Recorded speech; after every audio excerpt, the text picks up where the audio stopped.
مننه نیازک له د نظم بس دغه مرکې راټولولو لپاره به دغه نظم ووایو چې زه چې زلمی وم او ما به مزدوري کوله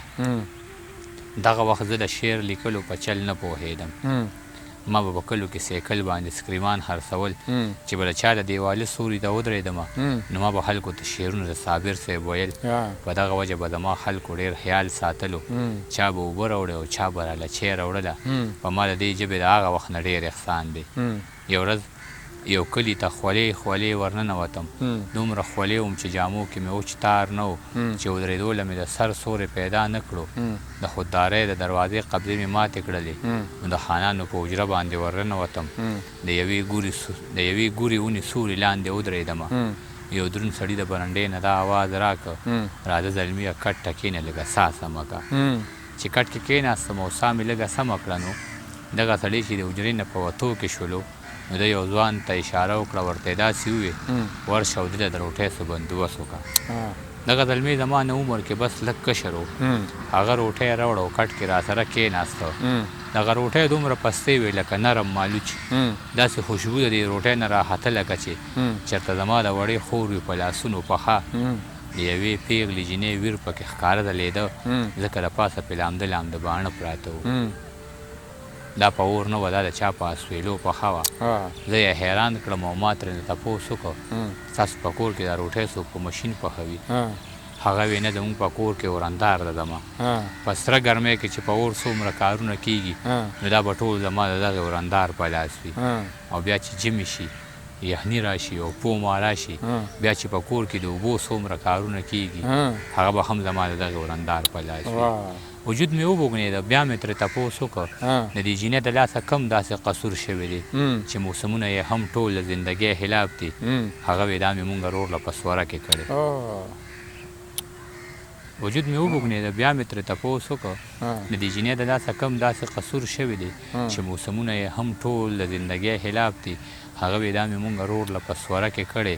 د دې جینۍ رور زما رور سره په سپو وران شو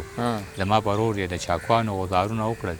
زما رور مړ شو فیصله په دې خبره وشوه چې یا به تا وژنو او یا به راله خور راکوي هغه پښتون و او پښتو یې داسې وپالله چې په جرګه کې یې په جار دغه خبره وکړه ما ته څه مه وایه خورجانه مې رضا ده په دې چې د لالا دپاره هر غم ته تیاره یم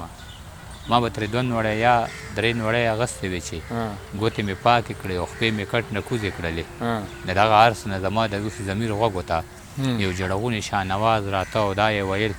خان او مولا له زیرې ورکې څوک مې بابا له زیرې ورکې د جنګ بلا له زیرې ورکې زما لالا له زیرې ورکې په سپو مینه زه دې خورېرې کړم ډېر ښه دی ډېره مننه نیازک لاله ډېر ښه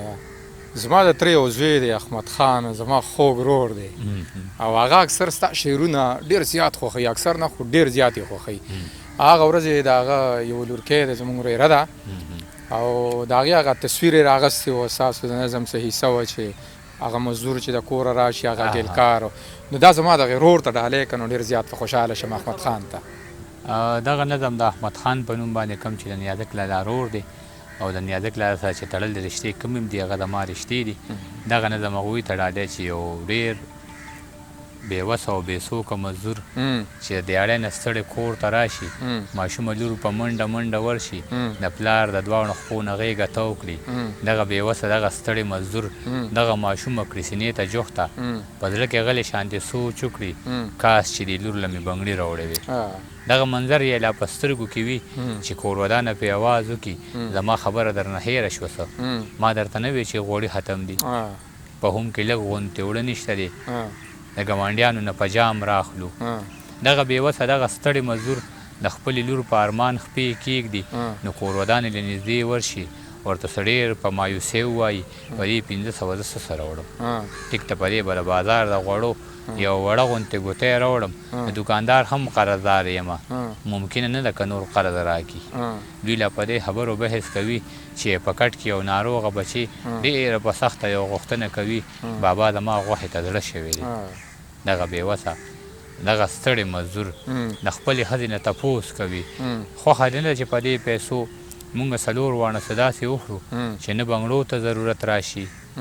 نه څوک د غوښې ارماني پاتې شي نه یو مزدور په غرمو ځان وژني نه څوک وړار وخت په سوال غواړي زما مطلب باندې جوړ پوهه نه شوې په دې پیسو باندې به زهر راوړو سترګې به پټې کړو او به یې خورو هلته به خپل الله ته سوال وکړو زما د قام دا دروغجن حکمران چې د ګرانۍ په اور کې مونږ سیزي نو ښه به دا وي چې مونږ زهر وخورو نو ښه به دا وي چې مونږ زهر وخورو ډېر ښه حاجي یاره ډېر زیات ځه پورې